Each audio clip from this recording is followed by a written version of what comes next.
A fair go for refugees, powering a movement of advocates working towards fairness and equality.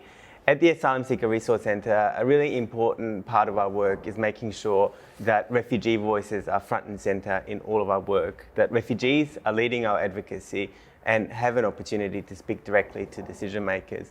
Betia has been an incredible advocate, someone we worked with really closely over the last few years. Betia's family came to Australia looking for safety quite some time ago and has found some very difficult circumstances as part of that. And we'll talk about that a little bit today as well. One of the things that happened is that the government made an announcement that people who were on temporary protection visas and Safe Haven Enterprise visas would have a pathway to permanency. So for over 19,000 people, this was an incredible moment and an incredible change in our political system. But for Betia's family, she found herself in a situation where part of her family was excluded from that announcement. And so Betia, I understand that your mother and your partner were not part of that announcement. Absolutely, yeah. Can you tell us a little bit about that? Yeah, on 12th of Feb, the government made an announcement saying that refugees are no longer going to be in limbo. They're going to have a pathway for permanent residency. When the announcement was originally made, we were so happy because we thought it's going to include all the refugees and asylum seekers. And after a decade, this limbo is going to be, gone. Mm. But that wasn't the case for my family and many other families because my mother's refugee claim hasn't been accepted yet, as well as my partner's refugee claim hasn't been accepted yet due to the fast track, which was designed by the previous government. Mm.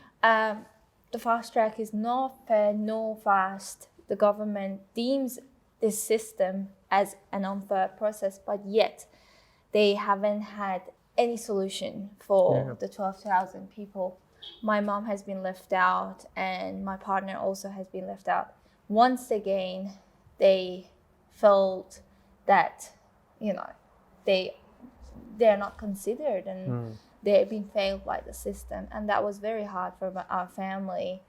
And once again, I had to give them that hope, trying to maintain their mental health. But it's been so hard for the past year. Mm. And I'm not sure, there's still no clear pathway for them. So the government set up a process that was called fast track, but it wasn't fast because after a decade, some people are still waiting for an outcome. And it wasn't fair because the legal system that was set up to underpin this process, it hasn't been fair for so many people. No. And another reason why it wasn't fair, it was because the system was not independent. Yes. They couldn't get independent advice on whether the decisions were fair. They couldn't have a second chance on going on an actual interview. Yes. They had just a chance to put some papers in to, defend themselves. Yeah. That's about it. Yeah, so I mean, what does this now mean in practice for your mother and your partner, and how does this make you feel? It makes me feel heartbroken. Yeah. Very heartbroken. Because I had so much faith in Labor Party being fair. Mm. And I thought when they come into power, our nightmare is going to end. And finally, we can call Australia a place that we adore. We love this country. Oh, we love this country home. But that didn't happen for my family, at least. They are still in limbo. My mom and my partner, they're feeling so much mental health pressure. And, of course, regardless of the fact that they're contributing to this society, we lived here for such a long time. We love this country. We can't call Australia home because of this uncertainty. They can't even apply for any other subclass. They can't do anything. They're just left in this limbo for years and years, and there's no clear solution. Yeah, and I think that is a form of torture when you're in this limbo where you don't know at what point there will be an outcome and an opportunity to move forward. That's it. I remember that with my family as well coming to Australia. And I can only imagine how hard this must be for your family now as well.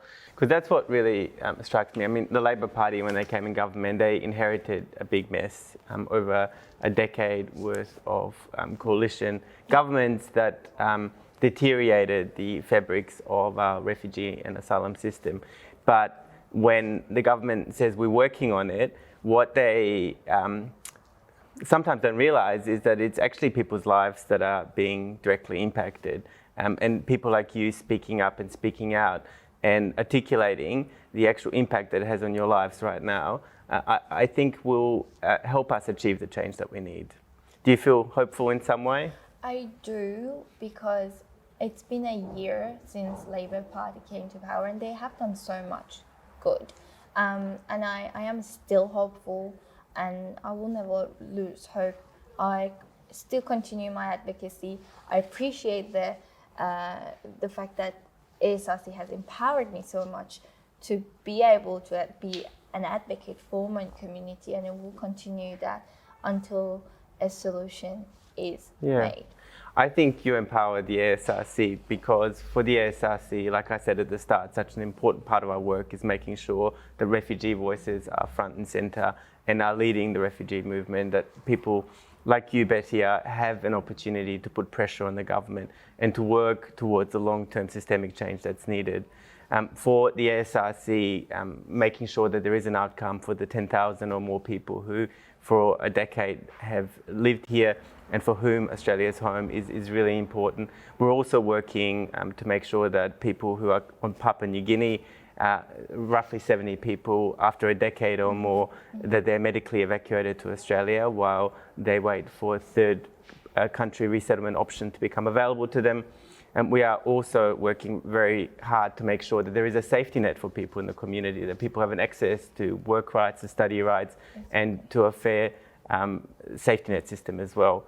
All of those things are important, and we couldn't do that work unless we partnered with people like Betia and did the work together. So Betia, thank you so much for being part of this live stream. Thank you so much for the advocacy work that you do.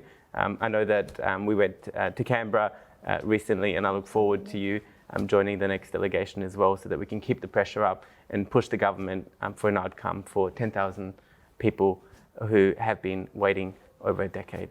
Thank you. Thank you, and thanks to the ASRC for having this centre open for refugees and asylum seekers. ASRC always have been a hope for our community. Yeah, thank you.